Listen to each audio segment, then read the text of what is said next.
7వ కీర్తన. యెహోవా ఇల్లు కట్టించని ఎడల దాన్ని కట్టువారు ప్రయాసము వ్యర్థమే. ఇల్లు అంటే హృదయం. మన హృదయంలో యెహోవా లేకపోతే మనం ఎంత ప్రయాసపడ్డా వ్యర్థమే. దేవుడు మనకు అదే తోడుగా ఉంటే దేవుని నామానికి మహిమ. యెహోవా ఇల్లు కట్టించని ఎడల దాన్ని కట్టువారు ప్రయాస వ్యర్థమే. యెహోవా పట్టణమును కాపాడని ఎడల దాన్ని కావలి కాయువారు మేలుకొని ఉండుట వ్యర్థమే. మరి దేవుడు కూడా పట్టణాన్ని, పట్టణం అంటే మన సంఘాన్ని మనల్ని కాపాడినప్పుడు మన చుట్టూ యెహోవా ఉంటాడు కాబట్టి దాన్ని మనం కంచె వేస్తాడు కాబట్టి ఆయన లేకపోతే మనం చేసే పని అంతా కూడా వ్యర్థం అని చెబుతున్నాడు.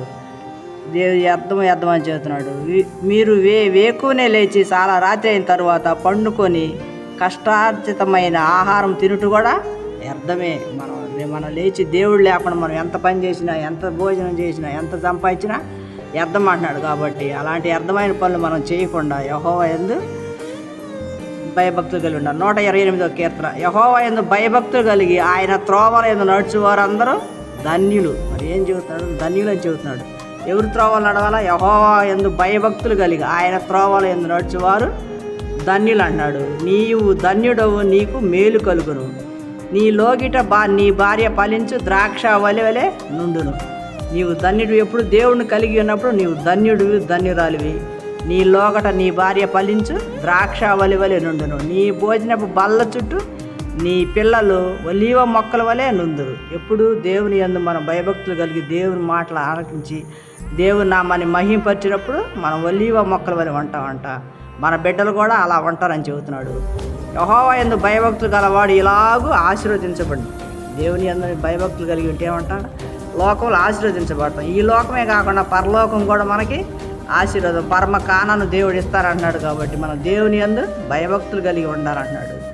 సియోనులో నుండి నిన్ను ఆశీర్వదించునంటున్నాడు, ఆశీర్వదిస్తానంటున్నాడు.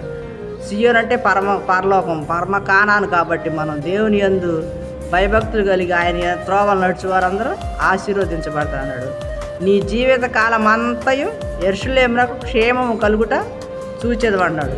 మన జీవితకాలం అంతా కూడా దేవుని నామాన్నే మహింపరచాలి, దేవుణ్ణే ఘనపరచాలి. మనకు క్షేమం కావాలంటే దేవుని వద్దకు రావాలి మనందరం.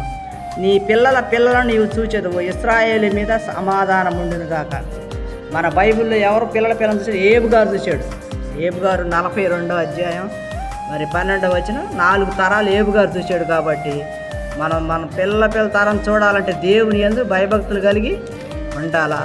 దేవుని మాటలు ఆశీర్వదించును గాక. ఆమేన్.